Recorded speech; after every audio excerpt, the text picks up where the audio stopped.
Hopes for a swift end to the Israel-Hamas conflict were dashed as Israeli Prime Minister Benjamin Netanyahu dismissed reports of a near ceasefire.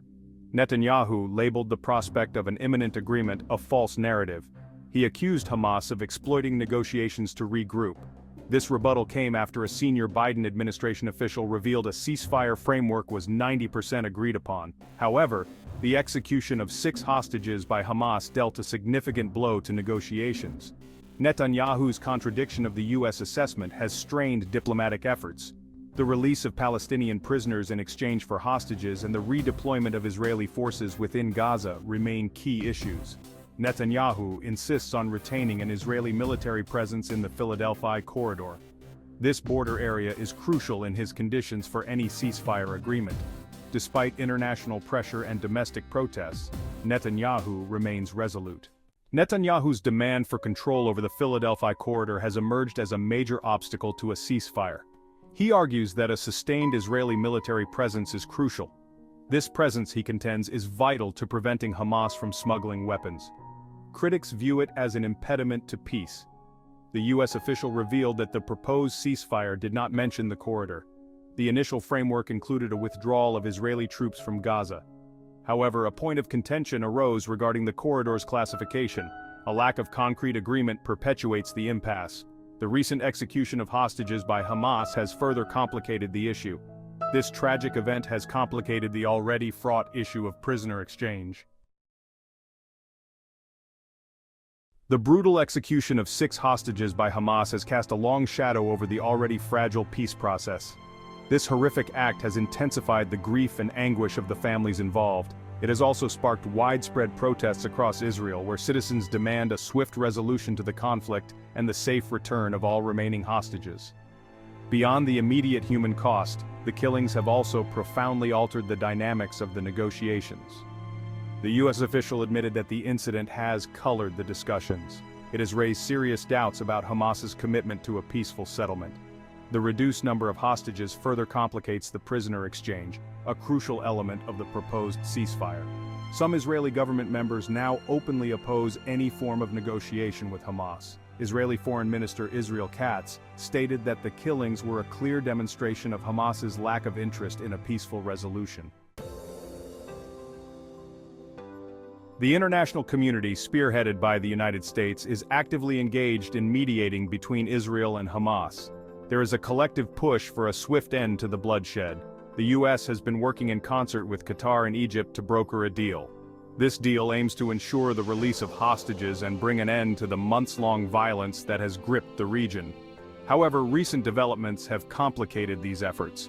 The hostage killings and Netanyahu's seemingly uncompromising stance have cast a pall over the negotiations. The U.S. official's decision to publicly reveal details of the negotiations speaks volumes. It reflects the growing frustration within the Biden administration over the lack of tangible progress. The international community is urging both sides to prioritize the escalating humanitarian crisis. Meanwhile, in Israel, public anger over the government's handling of the situation, particularly the hostage crisis, is palpable. Protests have erupted across the country with citizens demanding accountability from their leaders. This mounting domestic pressure adds another layer of complexity to the already fraught situation. Hamas, in turn, has accused Netanyahu of deliberately sabotaging the ceasefire negotiations. In a statement released on Telegram, the militant group claims that Netanyahu's insistence on maintaining a military presence in the Philadelphia corridor is a calculated ploy. This, they argue, is a deliberate attempt to prolong the conflict and avoid making meaningful concessions. Hamas maintains its commitment to a ceasefire, but only under conditions that address its core demands. These demands include the lifting of the blockade on Gaza, which has crippled the region's economy and deepened the humanitarian crisis. The group defends its actions, including the hostage-taking, as a direct response to what it perceives as Israeli aggression and the ongoing suffering of Palestinians in Gaza. Each side points the finger of blame at the other for the breakdown in negotiations and the continued bloodshed. This blame game underscores the deep-seated mistrust and animosity that define the relationship between the two sides. As negotiations falter and accusations continue to fly, it is imperative to remember the devastating human cost of this conflict.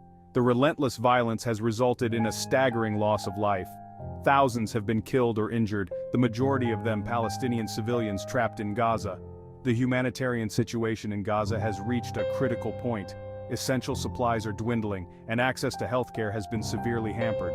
The protracted conflict has only exacerbated an already precarious situation. The people of Gaza are grappling with trauma, displacement, and a severe lack of basic necessities. The international community bears a moral obligation to intensify its efforts. The ongoing conflict between Israel and Hamas represents a tragic failure of diplomacy and a collective stain on our humanity. The images of destruction, the stories of loss, and the palpable fear in the eyes of innocent civilians should shock us all into action.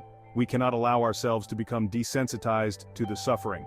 A lasting peace, however elusive it may seem, must be the ultimate goal. This requires leadership, compromise, and a genuine commitment to understanding the narratives and grievances of both sides. The international community must act as a guarantor of peace, not a passive observer. The future of Israelis and Palestinians alike hinges on our collective will to forge a path towards a just and sustainable peace.